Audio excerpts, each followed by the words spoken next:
that's what she's going through, that she's not just a quiet child, that she's going through a major issue, which is dealing with her father's death. We don't have a big open call for orphanages. We have people that we know live in the other countries, or the countries that we support, and they're the ones who have heard about Halo, maybe through another orphanage or through someone in the United States that has a child involved or something. It's just been amazing how many orphanages have come from that, and they in turn submit an application, and we go over those applications and then visit the orphanages and stay at the orphanages so that we really know what's going on. The costs for each country are different, so we try to figure out what is the right level for each orphanage and what their real needs are. Some of them just need education. Some of them need full support. Others are sitting with empty rooms and they need beds, and with beds they can get more children, and with constant support coming from us, and that's more kids off of the street.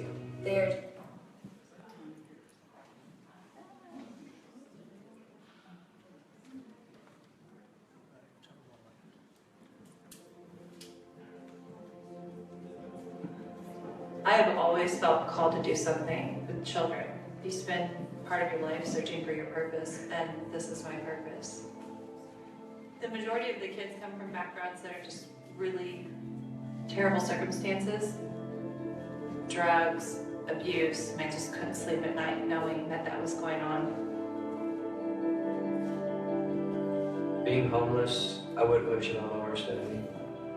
I have an 18-month-old daughter. When I gave birth, I was 15. I got 2 black eyes, and not enough makeup could cover it. There's been times that I've tried to commit suicide. My parents started doing drugs and kind of ruined my perfect family. Coming from abuse definitely damages everything about you, because you always wonder, what did you do to deserve what you got? And These kids completely changed me. I could never go back to not doing something about it.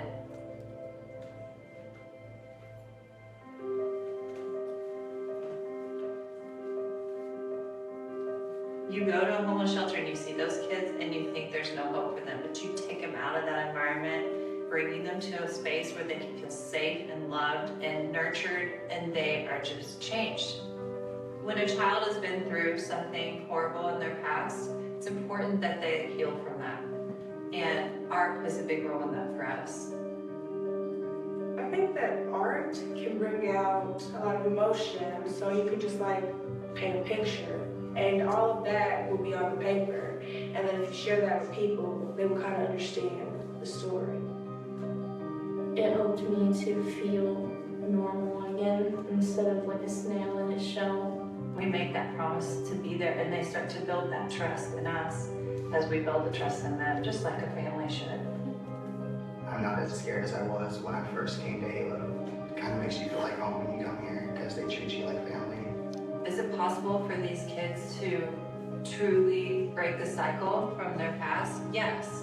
I didn't want my daughter to see me on drugs. She would have seen me how I see my mom, and it's not how I want her to see me. It's you who has the ability to forgive and to forget. It just depends on you. They've been through so much in their past, and they can take that and apply it to their future. It's like, not necessarily the negative piece, but because they've been through so many obstacles, these obstacles are nothing to them. I want to go to college and be a teacher.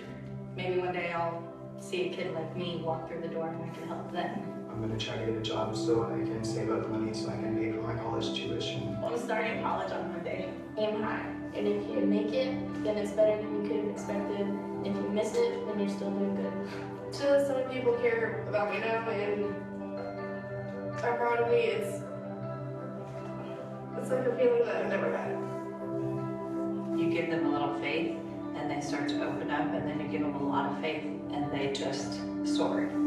There's always a bright side to everything. Just like on a coin, there's always a head and a tail. One of those sides is your lucky side. You just have to pick the lucky side.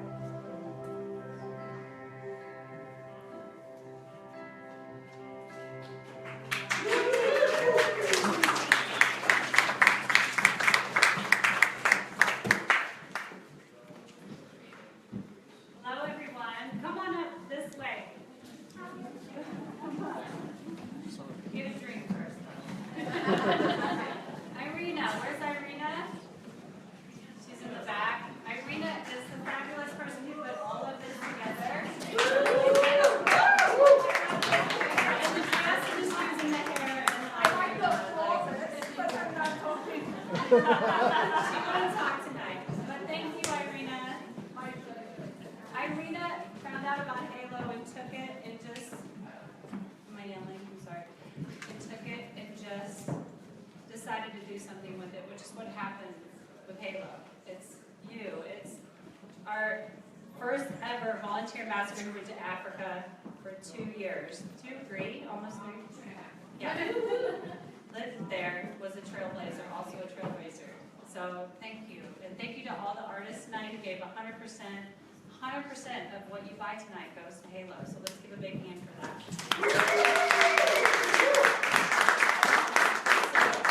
I'm sorry. Okay.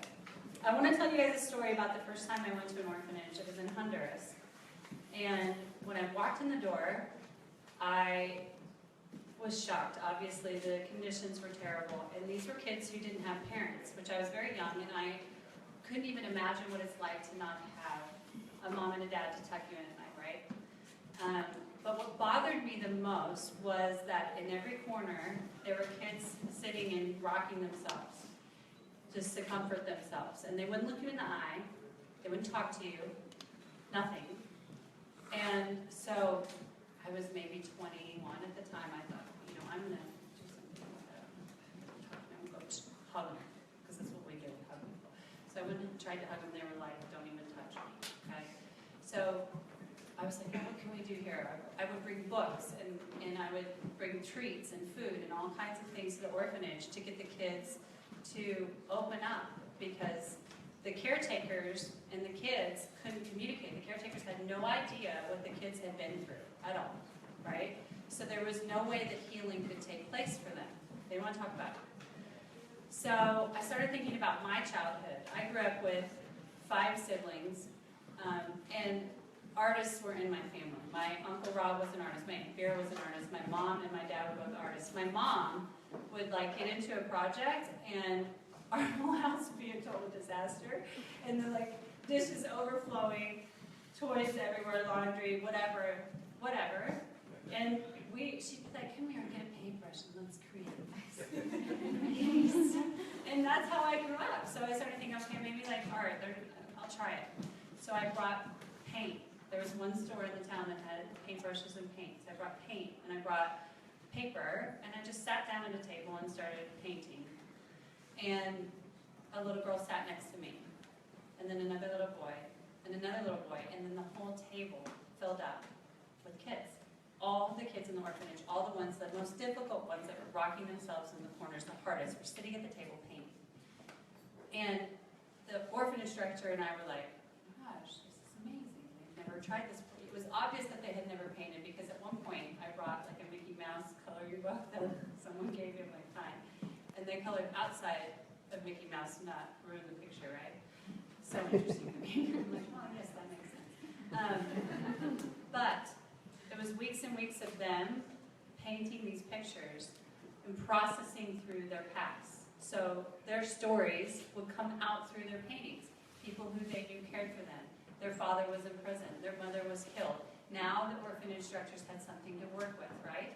And then it was, let's paint something about your future. Like, what do you think you want to be when you grow up? Questions that they had never, ever even thought of. And they would paint those things. So this is why art is so important to Halo. Because art heals. It just does. And I think there's enough artists in this room. How many artists are in this room? Okay? Struggling artists. Yeah, struggling artists who know the value of art, who know that art heals, right? So 15 years later, Halo is now supporting over 20 orphanages and programs around the world. We do orphanages and then we do housing for homeless youth here. All of them have art riddled through them because that's what's important to us. That's the beginning of the healing process. These kids are dealing with a trauma that we can't even imagine. There are things like, we have a whole home of kids in Uganda that's just for girls who've been sex trafficked. And a lot of these pieces here, Peace, Joy, Love, came from a girl that went through that.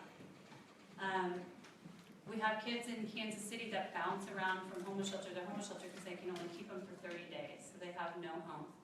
Like the guardian angel for Shay, that one that the gentleman's turning around looking at right now, that is a girl who bounced around, and he created that as a guardian angel for her.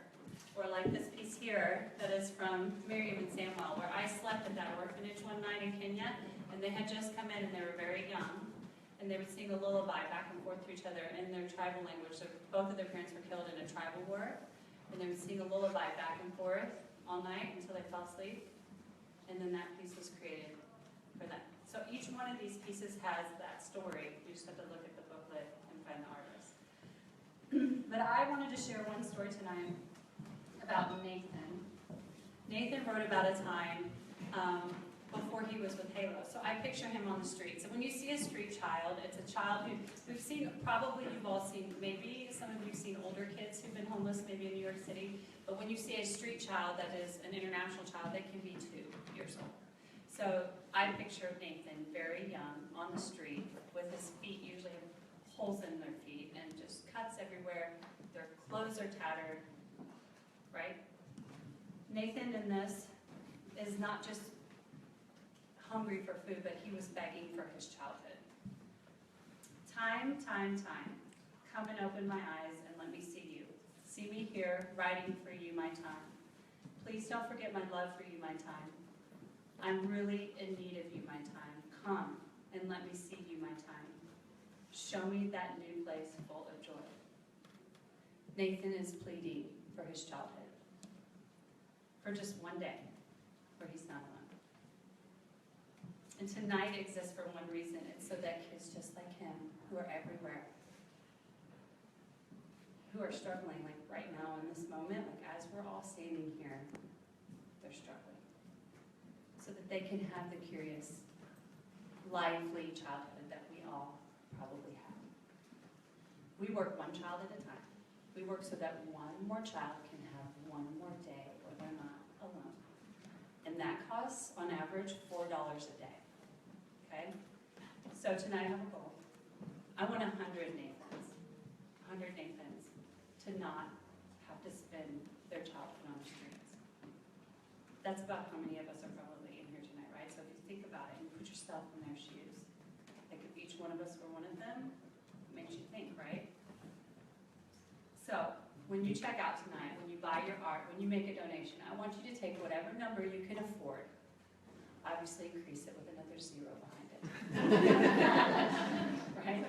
And then divide that by 4 and be proud of how many days you are giving a child their childhood, because that's what's missing.